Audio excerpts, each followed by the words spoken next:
Hey there. So you're thinking about maybe making a move here to Utah and you're curious about the cost of living here in Utah in 2025. Today, I'm going to give you a rundown of some different things for cost of living here in Utah, and we're going to hop into it right now.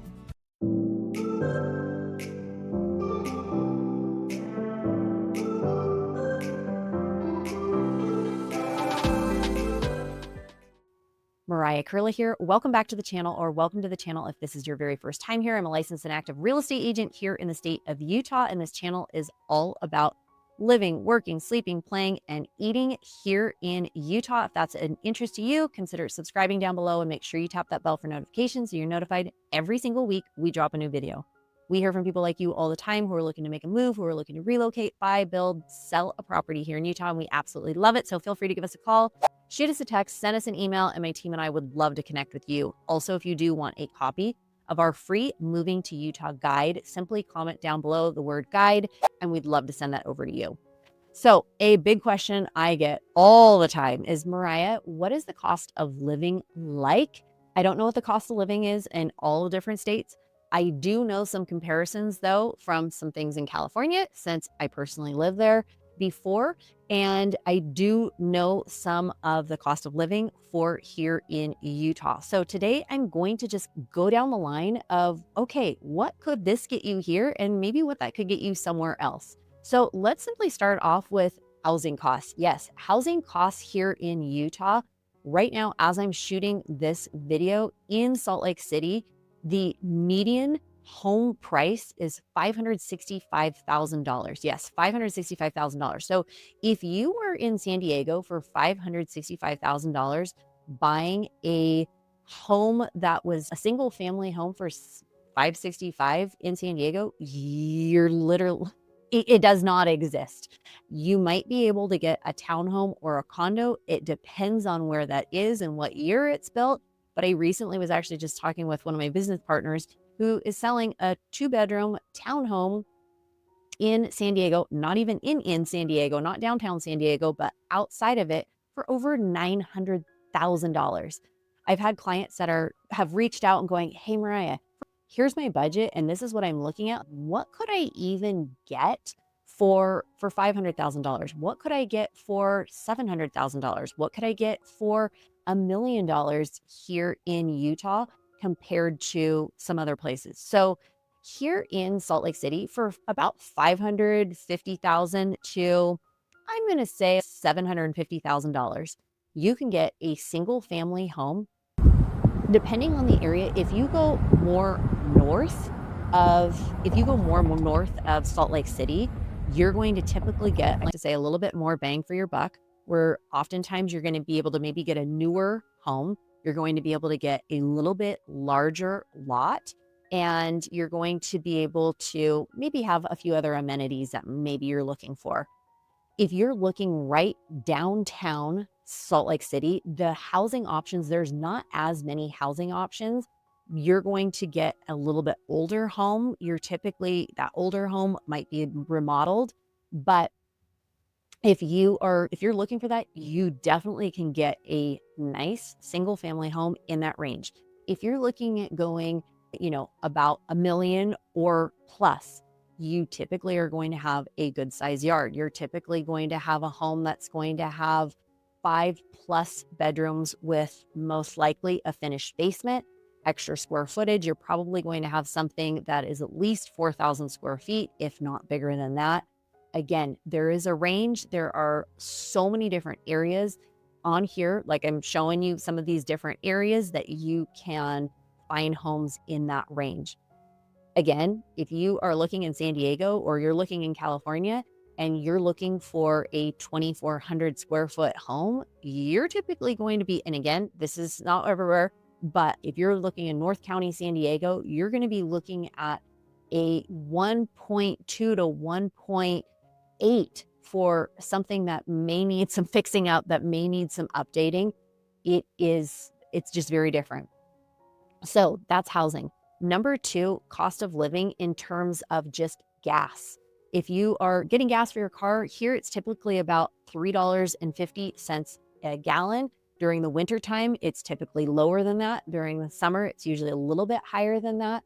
Again, that just depends. We're looking at taxes here in Utah. Taxes, if you are looking at property taxes, it is 0.5% of the assessed value of your home. So let's just say you bought a $500,000 home, 0.5% of that would be $2,500 a year. If it is a secondary residence, you're going to be paying 1% of that assessed value. Moving right along, continuing talking about taxes, if you are looking at income taxes here in Utah are 4.55%. Yes, 4.55%.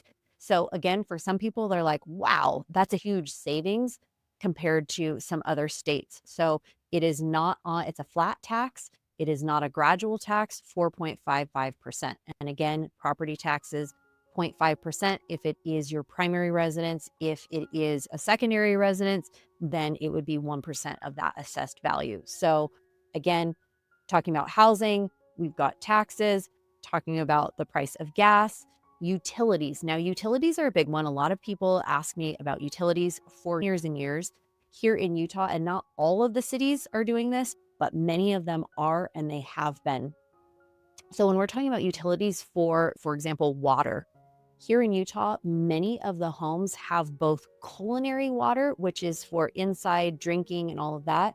And then they have the irrigation water outside, and that is for your lawn and gardens and all of that outside. So the irrigation water and the culinary water. Now, before, the irrigation water oftentimes was not metered, but many of the cities have started to meter that water. Before, it wasn't, and you could water your lawn with that irrigation water, and it was just a fixed price. But again, now it's going to be more tiered, so that will add to some people's cost for that. But just to give you an idea, so for many people, again, depends on where you're at in the state. It depends on the size of your house, the size of your yard, and all of that. But many times, I know for us, for our utility, our water, trash, sewer, all in one, we pay about $180 a month for that. And that has been watering lots on our yard, and that's a family of 6. Like I said, some people's is going to be a lot higher, and some people's might be quite a bit lower, but that has been ours. Same thing when you're looking at the air conditioning. I remember when we lived in California, we actually had solar on our home there, but here we don't have solar on our house. But for our air conditioning, and we've got 2 air conditioning units, and usually all summer long they're running, we've got about a $250 bill a month for that. And again, some people think that's high. I know when we lived in California and we were in San Diego, and if we even turned on our air conditioning for a second, it was well over $250. So when we came here and we went, oh, wow, we can run this a lot. And our bill was $250. We felt like we made out really well with that. So that kind of gives you an idea. Same thing, heating in the wintertime for us, again, it depends on the month and how much we're using it, but we're right around $280, but sometimes it's a little bit lower than that. Sometimes we've had ours at $180, but ours fluctuates and it's right around there. I have clients that have solar on their homes in Salt Lake, and they're paying as low as like $25 a month. So again, it just depends on what the housing situations, what your current housing situations, and where your home's at, if it's energy efficient or not too, that can play a big factor in it. But utilities are fairly low. Same thing when you're talking about just cost of living with eating and dining out.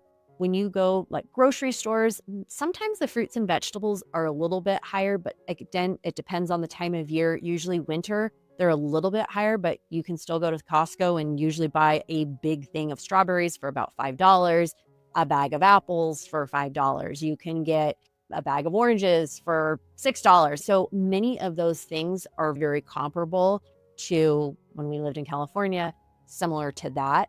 Dining out tends to be a little less expensive, although prices are going up. So You can still get a sandwich at Jimmy John's or Jersey Mike's for $8.50. You can still go to Costa Vida and get one of their large salads for around $10. Just gives you an idea for that.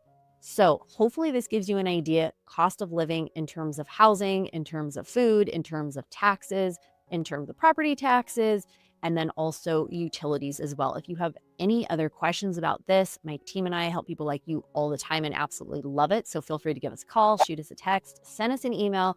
We'd love to chat. And if you also do want a copy of our free Moving to Utah guide, comment down below the word guide, and we'd love to send that over to you. Wishing you a fantastic rest of your day and week, and we'll chat with you soon. Take care and have a great one. Bye.